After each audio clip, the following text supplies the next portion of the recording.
Okay, welcome everybody to today's webinar, making the jump from trading theory to live trading. And we want to welcome thank our hosts, Infinity Futures, and particularly Patrick Zielbauer for hosting a webinar for us today.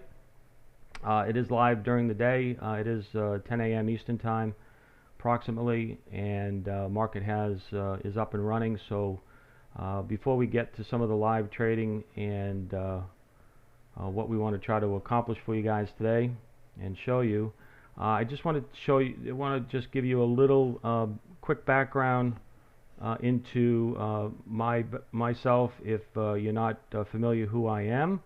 I am a 30-year plus trading veteran, and I've traded for the investment banks such as UBS, United Bank Switzerland, and a variety of hedge funds over the years. I'm currently running Polaris Trading Group as a trading educator, trying to convey my 30 years of experience to those traders that are interested in learning how a market maker, professional investment banking trader has traded over the years, and trying to convey the information that I've learned and the knowledge that I've learned from many of my predecessors and mentors, passing along to everybody.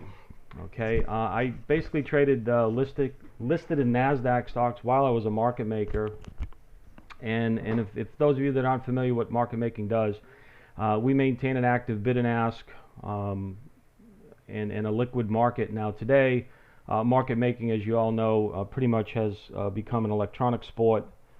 Very few human beings involved in that.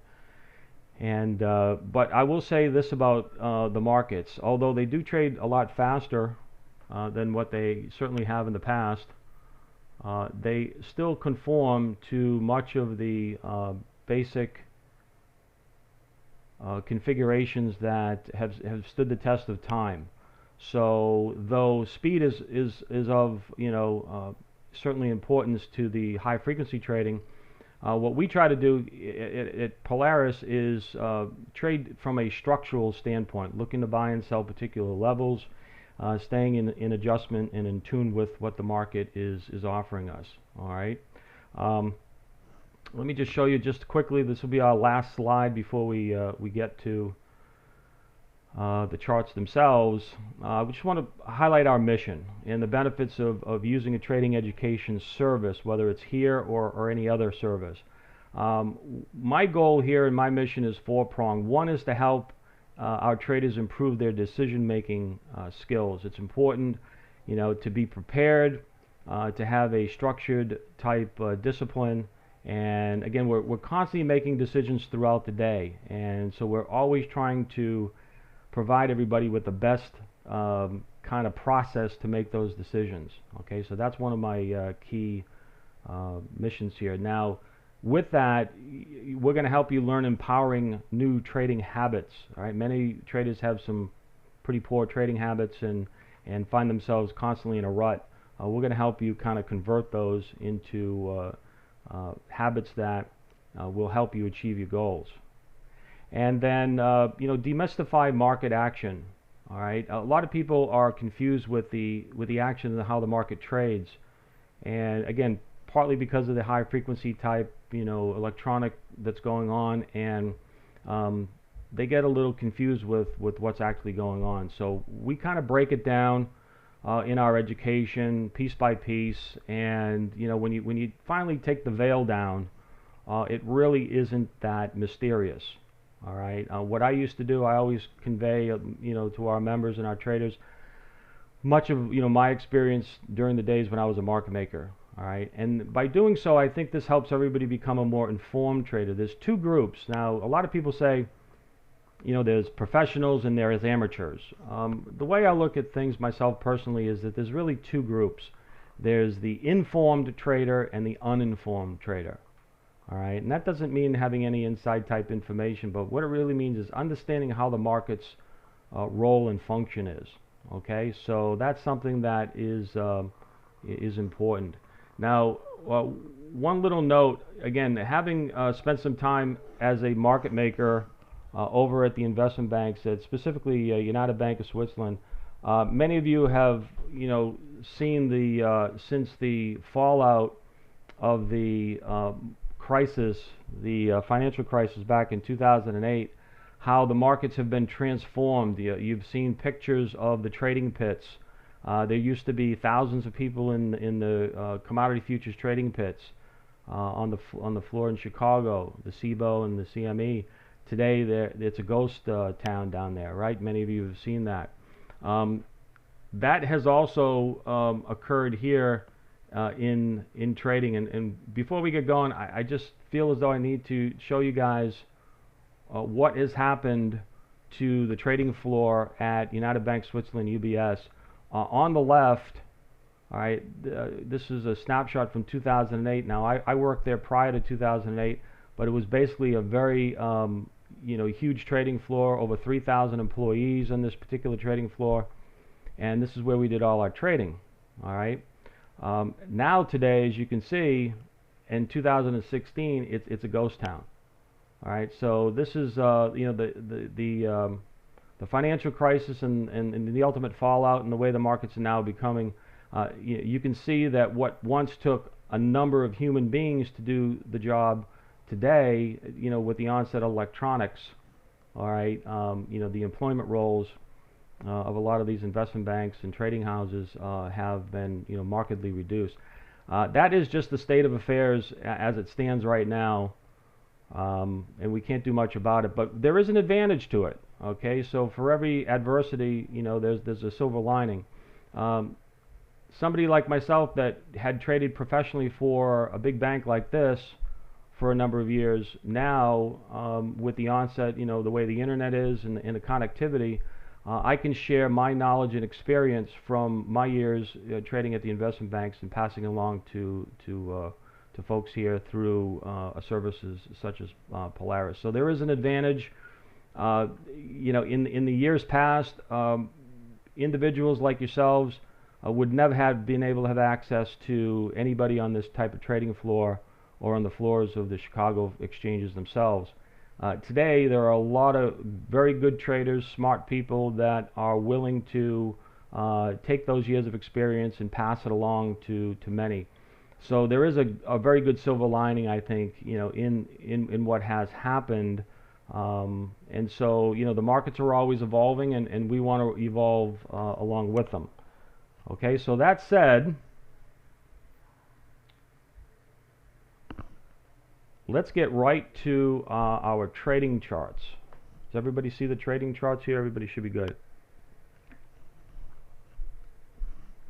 Okay, so what we begin with daily, we begin with the daily trade strategy, and we send out that to our members each morning in an email format. And that sets up, let me just give you a quick snapshot of that. That sets up what we are looking to do here on a daily basis. So this is sent out to everybody, and it gives us this is today's, by the way, and it gives just an outline of what we're expecting, what we're doing, and I offer everybody a two-pronged scenario, one which is a bullish scenario and two which is the bearish scenario of what we think the market may unfold on a day-to-day basis. Okay, so that is sent out to everybody each and every morning, pre-opening.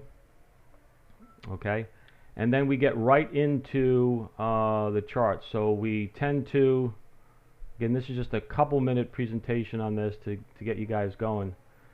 We look at our profile. So this is all part of Sierra Chart's internals.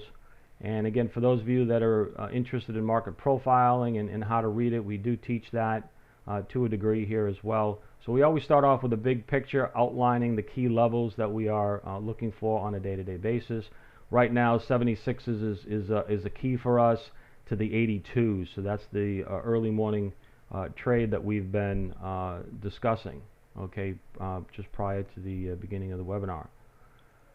Okay, and then the last little chart here I want to show you is again the combination market profile and volume profile. Now this is a work chart that we use, all right, and again these lines and everything are all manually drawn as we discuss what levels are of importance, and key inflection points. So again, you get a full complement and learning of the analysis that we do, all right, and that again outlines, gives us a template for each day. Okay, so once we get that set up, usually day to day in the morning on our pre-morning brief, okay, we then follow that up with a little bit more fine-tuning, all right, and this is a 5-minute chart. We call it our balance chart, and this simply is a day session, cash session only chart, where we again highlight the key zones, and the profiles here on the right hand side provided by Sierra Chart offer us a number of different configurations. And the big profile on the right hand side is a 5-day continuous profile, and then the smaller one is the current sessions profile. So we can see what is happening right now versus the bigger picture profile, and how the market's pricing mechanism has been distributed over a 5-day period. So this really offers us a larger view while we're looking at a smaller time frame. Okay, again, it's very important. I know many of you trade from a multi-profile, a multi-day basis, or a multi-time frame basis. And again, we do, certainly something very similar, but we do a lot of it using profiles. Okay, the green and the red zones, as we highlight, one of my favorite tools is simply a horizontal line and a box such as this. All right, again, this kind of frames out the market, right, and gives us some perspective on how the current price action is unfolding versus key levels. All right. Now, it's not really that complicated, guys. All right. I mean, our members can attest. There is a lot of information on here, but I will tell you that there's a lot of labeling here that kind of looks confusing.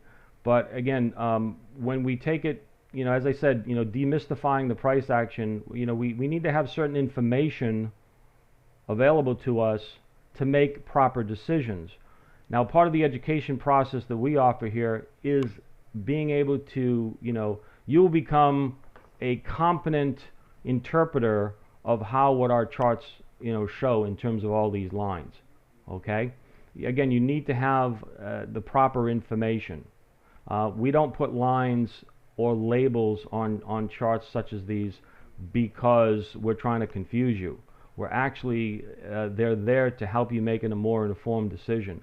Now, with any education, all right, learning any process, you need to, understand piece by piece what each component represents. Once you do, all right, it becomes actually much easier. All right, and I know that may sound, a little odd at the moment, with many of you looking at our screens and you just look at, and there's tons of lines. But again, our members can attest that, the information provided is actually very useful rather than complicated. Okay, and again, that's just something that we, that you have to go through with any particular process. Okay, now this particular screen's here. All right, again, a lot of information, so let me just give you what we're looking at a little bit here. On the left-hand side is NASDAQ. All right, so let me just expand that. It's our NASDAQ chart. All right, it's a range chart in NASDAQ. And down below here is the NASDAQ's what we call number bars, or footprint type style chart. Okay, so again, we use the tools that we have from Sierra Chart very effectively. This is all customized for us. All right, let's see. So we do that, and again, we watch the NASDAQ levels, and we look at the order flow. All right. Next here on the left-hand side is a view of crude oil. So many of you trade crude oil. All right. So here's crude oil. Again, a number of different levels and labels, but again, it will become very apparent through a little bit of education how easy it is to actually read the chart. And then right aside to that is the crude oil footprint chart. All right. So again, these two on the left-hand side primarily NASDAQ and crude oil. In the middle here to the right is our execution chart for S&P. Let me just expand that a little bit. All right, so pre the webinar here this morning, before we got started, we were talking with our members early that we were looking for the 2181s as resistance. Okay, and so again, what that means is we're looking to take short sales up into this area and looking for a rotation to come down and test the low, okay, the prior low, swing low. So again, we've got a successful test so far of that down here, and this brings us to where we currently are. So the price is really trading in somewhat of a range with a downside lean to it. Again, I'm just kind of bringing everybody up to date now of where we are. And then of course to the right hand side here is our footprint chart, okay, for the S&P itself. All right, so we got the profile, and is anybody familiar with how to use some of the Sierra chart footprint number bars using the dominant side readings, dominant buys, dominant sells? Patrick does some very good webinars each Monday. Okay, so if you're not familiar, again, we do workshops on all this stuff throughout the membership, and we help teach our members how to read, the price action. Okay, so again, it's beyond the scope of today's webinar to teach that type of action, but we do have workshops that we focus on for our members on a weekly basis. Every kind of 2 weeks we're going to begin Wednesday workshops is what we call them. All right, each and every kind of every 2 week period beginning in the fall. Okay, so that brings us up to date of what you're looking at in terms of the indicator down below in the middle. This is what we use, a CCI, Commodity Channel Index, but we have our own proprietary configuration on it, and then you'll see some arrows up here on our charts and some text. All right, text called a type of trade setup we call a bull or a bear stacker. All right, and that's right. Currently, we're seeing bear stackers, which tells us, right, that we're only looking for sell side trade setups. And then the other category of trade we're looking for premiums.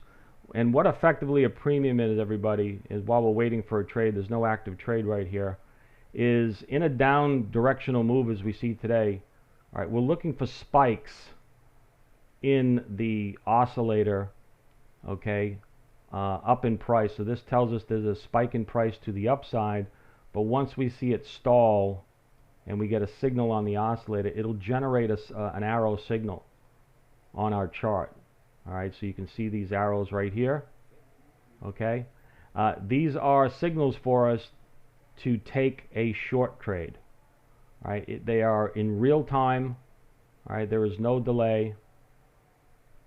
All right, and these are signals where we can take effectively a lower type risk trade for the potential reward. So again, the best way to trade is not counter trend trading, but rather trading in direction of the price bias.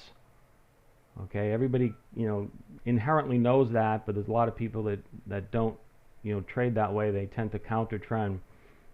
We don't want to counter trend. We want to stay in alignment with the dominant force. All right, so today the dominant force is to the downside, the sellers. So what we're looking to do is sell bounces, all right, within the context, all right, of the new move. Now take a look at NASDAQ right here to the left. All right, we just see it just dropped here quickly. All right, here is a premium in NASDAQ. I'm sorry, that's not NASDAQ. My apologies. That's crude oil. All right, my apologies. That's crude oil. Right here on the left, all right, we had a premium condition in crude. And again, crude is a very fast type contract, as you well imagine. But that's a premium condition. All right, so our members, traders trading crude oil, all right, would be looking to have shorted that up into that 46 spot here on crude. All right, And again, we use the order flow, all right, as a confirming factor on making a decision at certain price points. Okay, when price reaches an inflection point, all right, that's why we have the order flow chart right to the right of it. We don't have to look too far. We look immediately what the action is in terms of the order flow. Does it confirm the setup? All right, is it what we're looking for? These are decisions that we need to make fairly quickly, all right, in order to take appropriate action. Again, it looks confusing a little bit, but again, once you get the scheme of it, it's actually quite easy to and very well organized. All right, so that is again a setup that we would be looking for. All right, and now we're back in alignment. Let me just take a quick look at NASDAQ here on the left.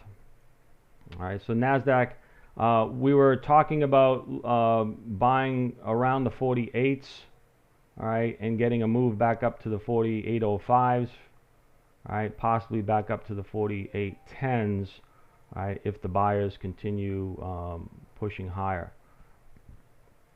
Now you can see here on NASDAQ, see the arrow signals. These were premiums or sell shorts levels, all right, to have executed.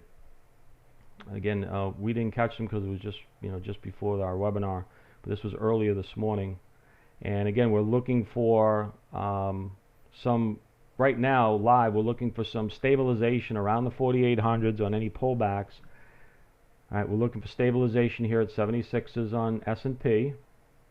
All right, and again, S&P is a little choppy right now, but it's again still primarily in a down configuration. All right, we don't have a live signal here yet. All right, on S&P, let's see if we can get one though. And that brings us up to date with what you're looking at on the screen. So I'll just continue the normal programming as we do. All right. With our members, and then just guys follow along. If any of the webinar folks have questions, feel free to ask, as well as our current members. So my job for everybody as we go along live throughout the day is certainly multifold, but again, we got a lot of moving parts here in 3 different instruments, and they move pretty quickly collectively. So we're looking for specific setups, and let me just show you a tool that we have created, all right, to assist us in looking for or scanning for setups.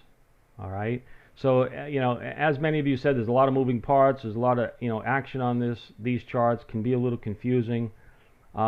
We built a piece of software. We call it the Scanalyzer dashboard. And this is an active, all it is continuously is scanning for the particular setups. And as I mentioned, the setups are bull and bear stackers, premium or discounts, which are buys and sells. All right, and then there's another category, a turbo premium and a turbo discount. And what essentially this is doing is it's constantly scanning for our setups. And then when we do get a setup, such as the NASDAQ here, all right, you'll see there's a premium setup here at 48.0450. Now that's a setup. It's an alert. Tells us there is a setup in the process of forming. So if you took a look here on the left-hand side, all right, you will see all these arrows. Okay, so right there at the 48.0450s, all right, there is a cluster of premium signals, which are potential sells. All right, so what our Scanalyzer does is it gives us an alert, visual and audible, and then we take a look at the chart. So you can scan a number of different instruments. If many of you like trade grains, in other various instruments, Russell and DAX and Euro, etc. All right. Now notice here on the board, the premium signals just disappeared. Okay, what that means is that premium that was signaling no longer is valid. Okay, so the one that on the left here, That's no longer valid. So a premium is a potential short sale, but we need to get a proper trigger, all right, to enter the trade. So we did not get a proper trigger there on NASDAQ, all right, and as such, the premium signal goes away. It can reemerge, and as it's doing right now, so it's telling us stay aware, all right, continuously in this level. Okay, so that constantly scans. So right now the only active potential signal that we could be looking at right now from a premium discount stacker condition is our NASDAQ. Okay. All right. In the meantime, crude oil and S&P don't have anything active at the moment. All right. So again, it helps us, move our attention to where there's an opportunity, all right, for a trade setup. And if there isn't a trade setup, guys, sometimes you have to just somewhat sit and just kind of monitor the market until you find the setup that you are really looking for.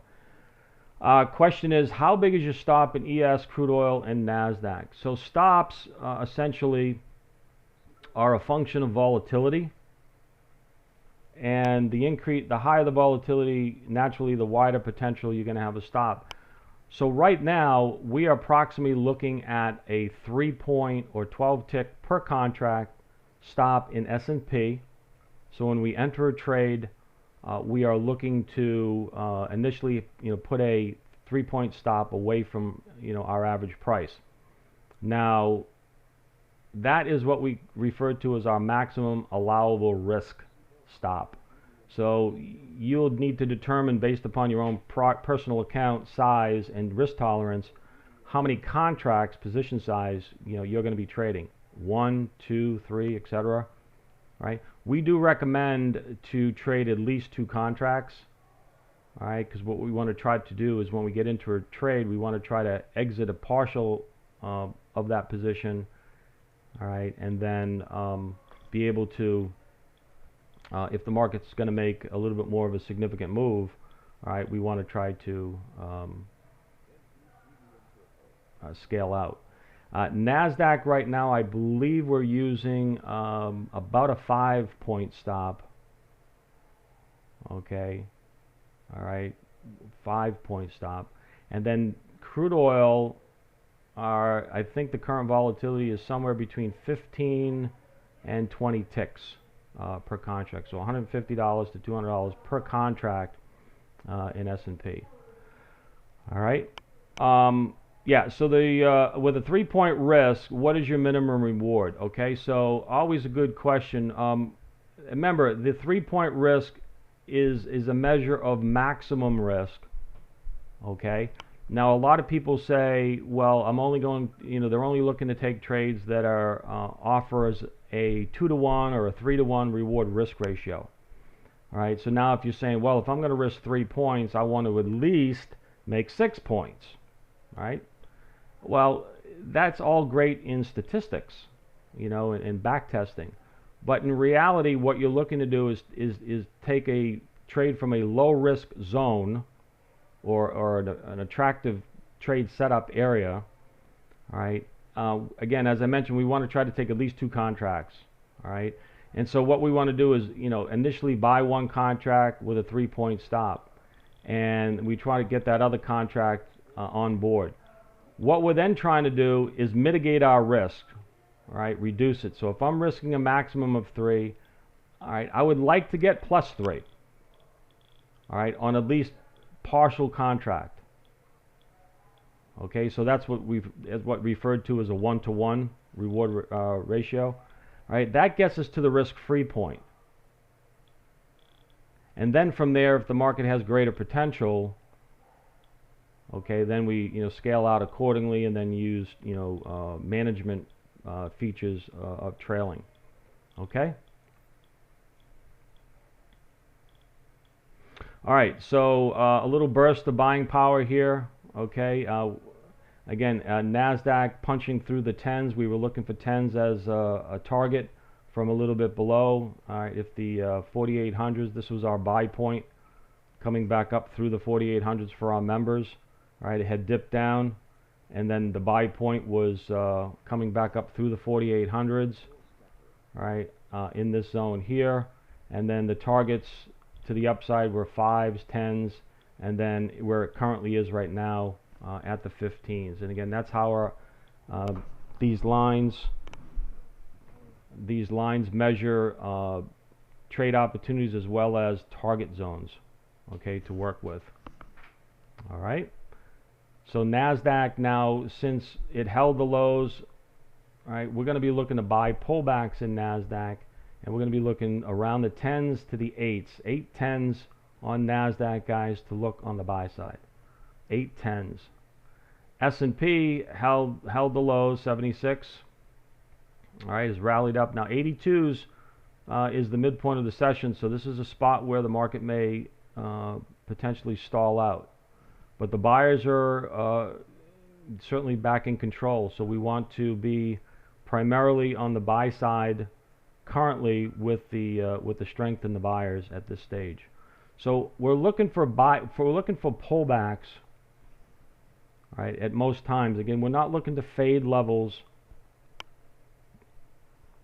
on the buy or sell side, but we are looking to monitor a move up. And now if we get a pullback here, we're going to look to try to buy something here around the 80s. Okay, so how you do that is, going to be somewhat selective, but we can put, we can certainly put a limit order in here. All right, here at 80. This was our opening range price point. Right, and we'll watch the order flow. So if we get a little pullback in the order flow to around 80s, again, I'm going to look to buy 80s. If we get a pullback down here on NASI to around the 10s, okay, I'm going to look to buy something in the NAS around the 10s. Okay.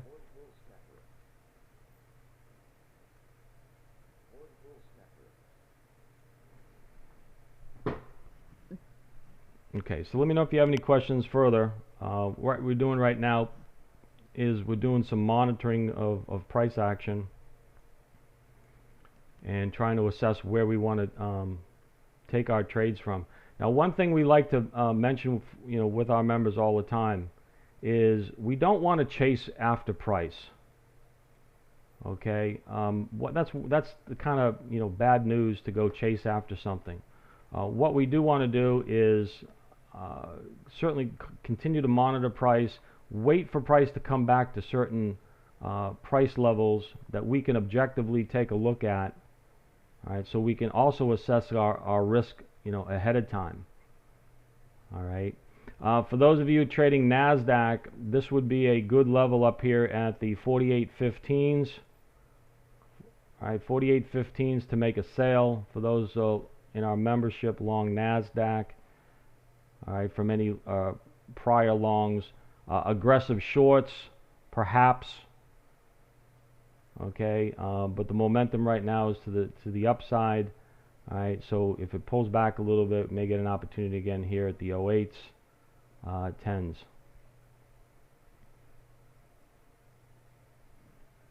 All right, now in S&P, again, by the way, we're only looking at a small segment of our charts. All right, so as you can see, the charts become a little cleaner. All right, and now what we're looking at on our labels, all right, we have this blue line. So I'm looking on our S&P in the middle right-hand side here. So this cyan color line, that's called our opening range midpoint. It's the first 5-minute average midpoint. That becomes our daily marker each and every morning. And then we have a white line here and a blue line, and they're called the ATR, average true range structure lines. So this is a bullish line right now. It's what we call a bullish configuration, right, in price action. So with the bullish configuration right now, we're going to hopefully get an opportunity here to buy some sort of a pullback, and then to see if the market can expand further, to the upside. We don't. I hate to see this just run away from us, and I don't necessarily think it's going to happen right at the moment, but never can tell. We do want to try to buy, near these structure lines. All right, that gives us a better location, all right, and a little bit less risk profile than going to chase after it after a move like this. So we try to let the market come back to us. And then at that point, you know, we can assess whether or not, you know, we have winners or losers. I mean, we can make an assessment a little bit easier. But rather chasing something up at 82, all right, see if we get a pullback of a couple handles here to the 80s, all right, and then if it comes back a little bit lower to the 78, that would be another buy spot, and to see if we get a bounce and a continued rotation up. All right, market's a little volatile today, all right, but we'll be patient here, see if we can get something here on board here at the 80s, another 4 ticks or so. All right, NASDAQ, as you can see to the left-hand side, coming off, and again, you're looking at order flow. All right, also, all right, so we're seeing a little bit of the selling coming in, and again, we got a limit bid here at 2180. All right, again, we just start off with usually start off with one contract, and we try to build into, you know, a bigger position. One of the things we don't want to do is just buy our entire position at one price point. All right, the market is way too dynamic for that. So what we try to do is try to give us, you know, some room to buy one, buy another one, sell another one type of thing. So it doesn't matter whether you're doing them one contract at a time. But we do want to try to get a couple contracts, you know, with a decent position. Now again, as you can see, the overall action in the S&P kind of choppy. All right, we got to move back up. Now we're looking for the retracement back to around the opening price.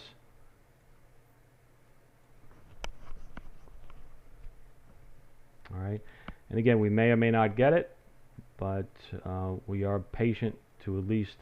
Now I know here if I buy it at 80, okay, my you know, initial 3-point stop is going to be down here at 2177. All right. So at least that keeps us, you know, underneath the lower pivot here.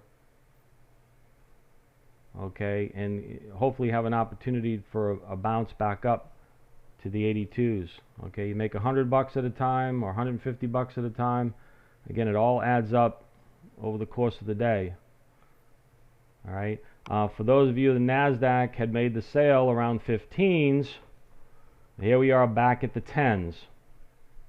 Okay, so there's a 5-handle drop, all right, off of the NASDAQ. So guys, a lot of what I do for our members, as you can see, I'm guiding everybody, you know, to particular price points on where to take low risk trades. It's up to each individual member, you know, whichever contract they prefer to trade, all right, to take those setups and for themselves. Now, all these lines, I got a big, on the NASDAQ on the left here, I got a big ATR 10. You can see the label there. All right, and I also have a level that's marked pivot reverse. Okay, so this pivot reverse area here on NASDAQ on the top left-hand chart, that's your spot from which to look for a reversal back down.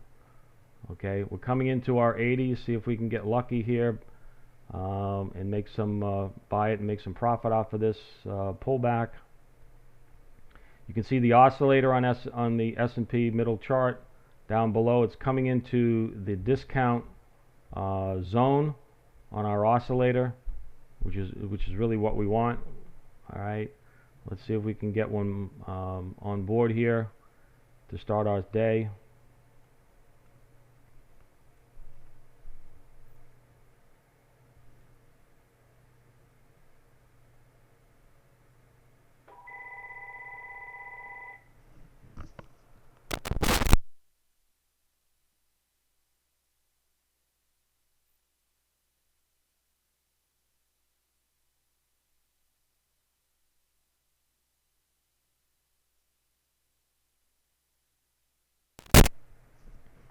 Okay, we're right here at the 80s, have not gotten filled yet. There we go, we are filled. All right, so we're filled at 2180.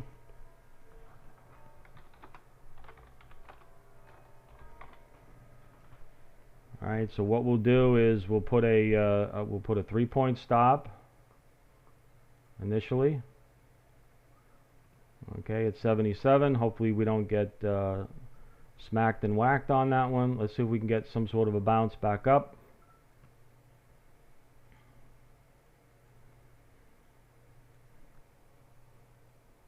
All right, NASDAQ coming down to your 08s. 4808 for your NASDAQ folks.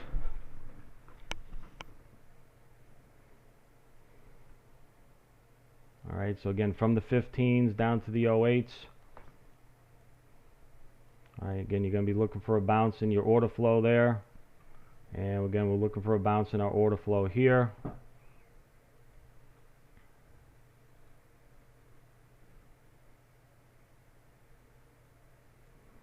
So if we planned it out as best we could, we're at least in a spot where our entry, where we don't anticipate, you know, an immediate negative reaction. All right, so this allows us to at least enter in at a level where, you know, if the market doesn't decide to, you know, if it doesn't catch a bid again and come back up, you know, we can minimize, you know, our downside, you know, the best we can. All right, but we're going to see if we can get a little bit further push here, back up. Maybe we'll shoot back up for the 2182s. All right, now the high here, you know, only ticked out at 82.75. All right, so if we can get a, you know, a couple handles out of this back to 82, all right, that would be fine.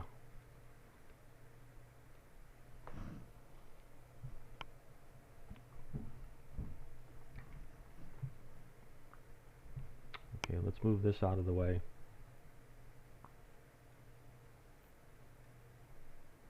All right, so again, we want to watch our order flow. We can see some buying that did step in here where we bought them.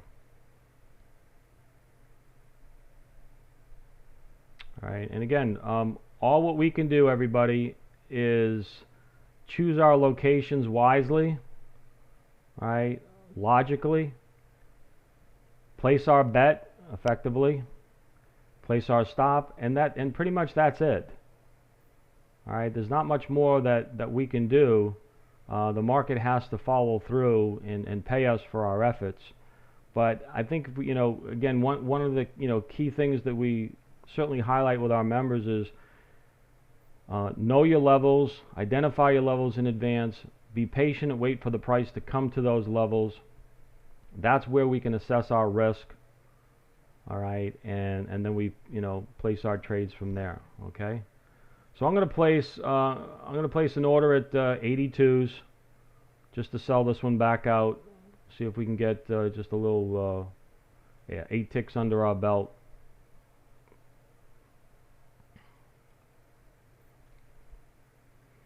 Now, while we're in a trade and we're monitoring, okay, we're on the top right-hand corner here of our order flow. It says AD line. That's the advanced decline line, as well as the New York Stock Exchange tick readings. Okay, so we monitor those. We like to see, you know, how the ticks are running. Are the ticks running positively, negatively? Okay, again, we want to, you know, see buyers come back in. Now, the first evidence of buyers coming back in will be a trade at the 2181s. All right, so what we'd like to see is price move up to the 2181s here. All right, that would be some first evidence, all right, of buyers, you know, stepping back in and getting a little bit more aggressive. All right. Now, if you don't like what you see, if the market's not acting, you know, the way you were anticipating, if the market is getting weaker, all right, you know, you can decide to scratch out, take a small little loss.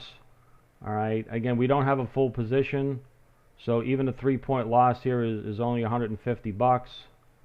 All right, and again, our risk tolerance is much greater than 150.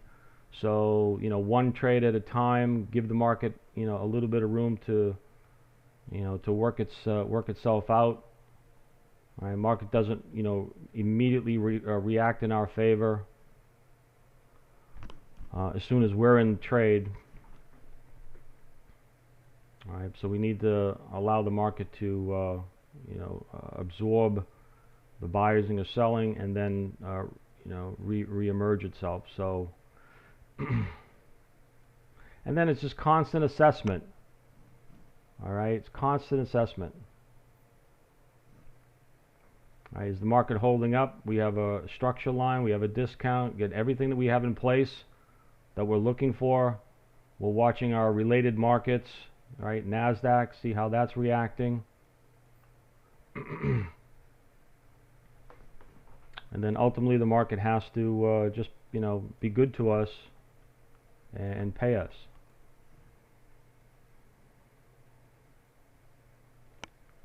Now the S&P lately has been trading very, slowly versus some of the other contracts.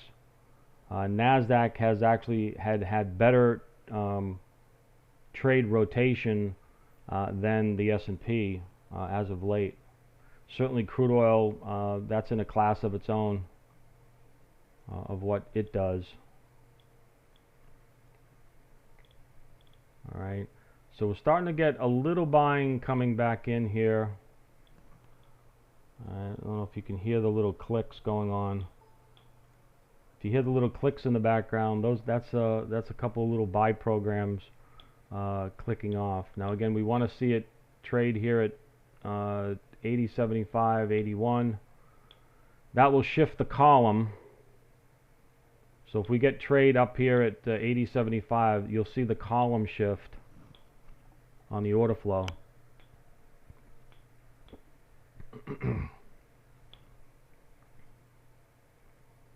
Okay. We have no shift yet. We'd like to see the buyers step in. Again, we do have some buying coming in here. All right, you can see where that where we bought them here, 4,400 contracts. All right, so some buyers stepped in there. All right, now we excuse me, we need to see them trade through 80, 75, 81 now. And again, that will shift the column.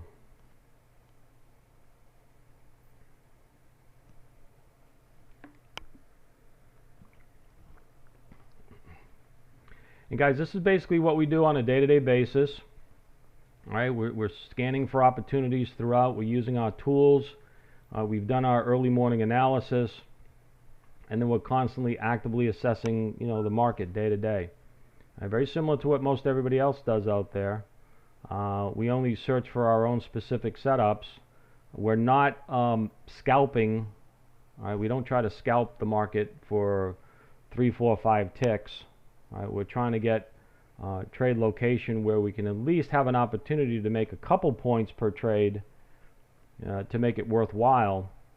Ideally, we'd like to make something larger, 3, 4, 5 points. But again, most times, 2 points is very acceptable in the S&P. All right, and usually is not that difficult. The average true range for the day, by the way, the 10-day average true range is 13 points. The current range down here for the day is 13.5. So we are currently right at the average range for the past 10 days. All right.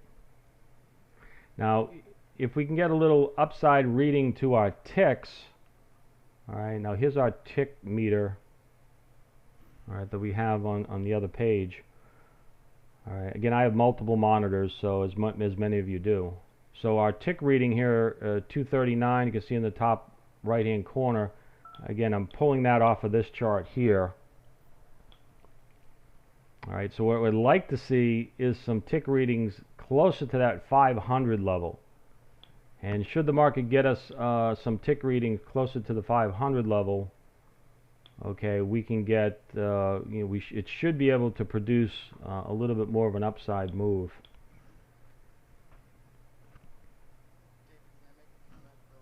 Sure, go ahead, Patrick.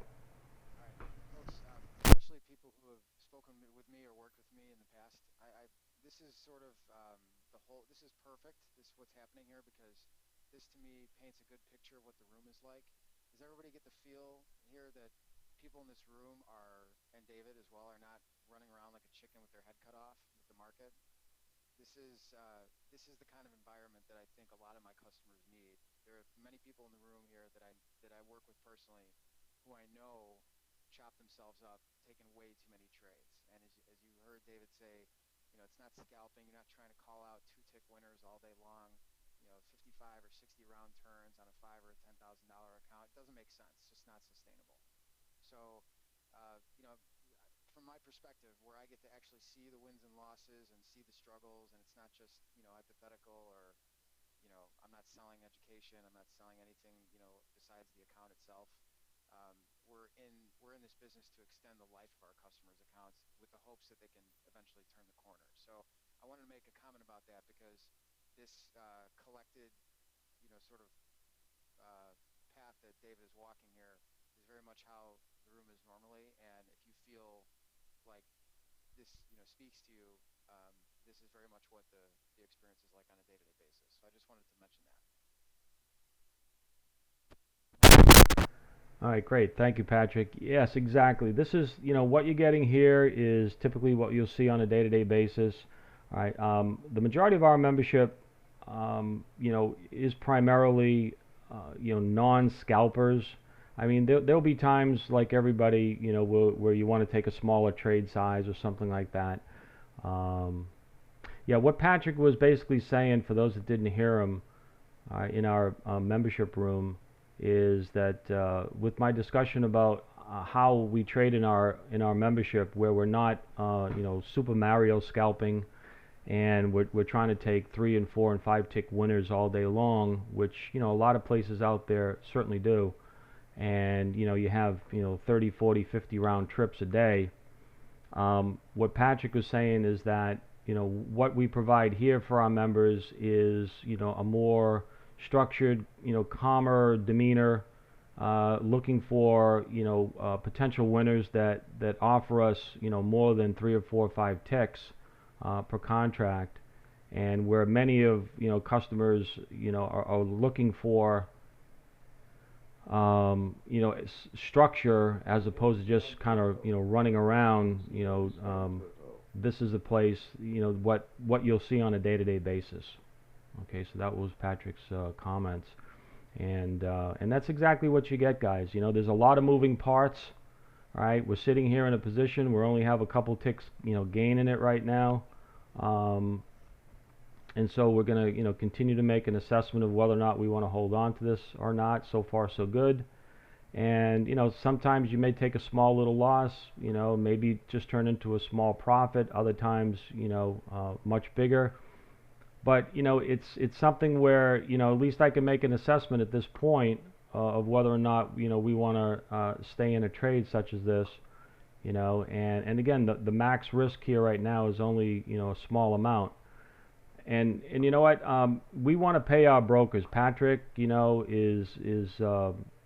does tremendous amount of work for you guys, all right, as you all know, and certainly we want to pay him and Infinity and as much as we can. But at the same time, what I certainly like about Patrick's position is similar to mine. We want to help you be successful traders. We're just not here to try to grab and go. All right. I mean, it does not help us.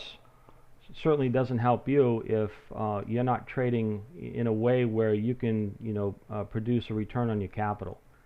And where Patrick and I certainly both agree is that to help everybody do well, okay, we got to help you trade the right way. Okay. All right, so what do we have? News out here?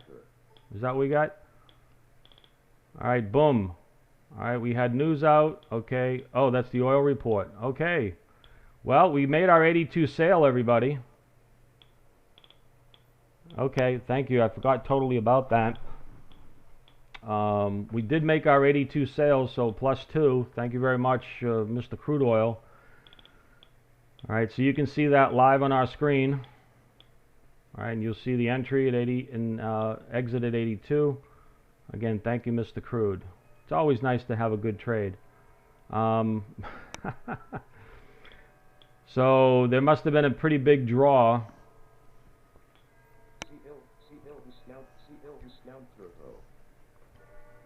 All right, so there must have been a pretty big draw for that type of move in crude oil. Let's take a quick look at the crude chart.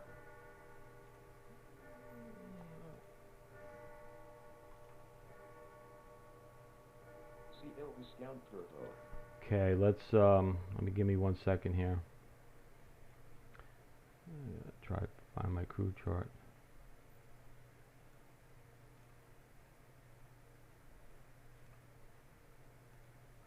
Here we go. Okay, so here's our crude oil chart, 60-minute chart. Okay, so we got, what was the inventory number? A 14.5 million barrel draw. Okay, so that is certainly obviously bullish.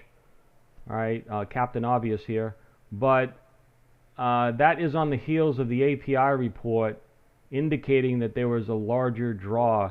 And by the way, that's where you got this move in the overnight. Over here, this was right after the close, about 4:30 Eastern time. All right, if anybody was watching that and you had another big move during the session yesterday. So this confirms what the late report yesterday was suggesting. All right, so of course, so you got a nice little big move. By the way, what you're seeing here is our average true range lines. Okay, so 47 here roughly represents 100% of the 10-day average true range. Okay, in price, and this would be a good time here just to show you that on our website, on the Polaris website, okay, we have a free daily range calculator. Okay, so if you take a look here on our website under the trading tab, okay, you just scroll down to the PTG daily range calculator, and this is a free calculator.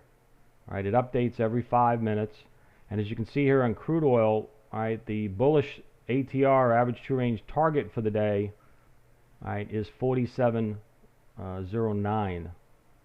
Okay, so you can see here we also have an indicator that shows that right on our screen, 47.09 up here. Okay, so again, for those of you who want to visit the page, all right, on a day-to-day basis, you're welcome to it. It is free. It updates every 5 minutes.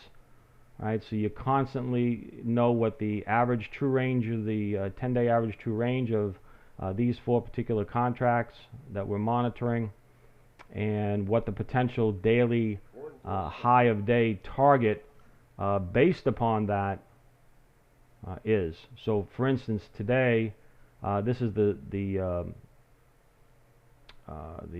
December contract in S&P. 2183.15 is our upside target, 68 to the low, but it hit the upside target here in crude oil. Okay, so again, feel free to monitor, look at that on a daily basis. Okay, and again, what you're seeing here is our 60-minute chart, bigger picture in crude oil, and again, you get the 5-day profile on the right-hand side, so we always want to know what the bigger picture is, as well as the daily session. Okay, so today we've been primarily focused on the long side, in crude, but again, on days where you have the oil reports, again, we kind of be a little bit tentative, on taking trades ahead of the report, and once the report is out, okay, then we can start getting a little bit more involved if we wish. Okay, so again, thank you, Mr. Crude Oil, to help our S&P. But again, notice the idea here in what we did today on our S&P. Okay, now granted, we got a little help from crude oil, all right, to get us our target up here, as you can see in the middle. But notwithstanding the crude oil, what did we do? Okay, we're looking for a trade opportunity on the pullback to a known structured area, which again we highlighted, 79s, 80s, all right, and we took our initial trade there, all right, looking for at least a couple points, all right, and it looks like we did that pretty well. The high is right at 83, so we took a clean 2 points out of it. Okay, so this is an example of the type of trading that we do. All right. Now we originally had a 3-point stop, and I referred to that as our maximum allowable risk. But what was our actual true risk? Okay, I mean we were willing to lose 3 points if necessary, but ultimately if we caught the right area in the right zone and the right configuration, and again that's part of what we're always looking for, our actual true risk was probably to about 79. All right, so I bought 80. What did we buy? 80, 82, 80 even. So our actual true risk, everybody, was about 4 ticks. All right, because we were able to identify the proper location, or what we call structure zone or buy zone. We were patient. We didn't go chase after it, as you saw, and we discussed waiting for the pullback. All right, willing to risk a certain amount, but our actual true risk was much smaller. All right, so in effect, what did we make out of this? This was actually, when somebody looks back at this, our reward risk ratio is 2 to 1. We made 2 points to risk our true risk, right, to risk 1. So this is a 2 to 1 reward risk ratio. But we don't look at it from a standpoint of, I want to get a 2 to 1 or a 3 to 1 on a day-to-day basis. That's great when you look back and you're trying to create some statistics. Okay? All right?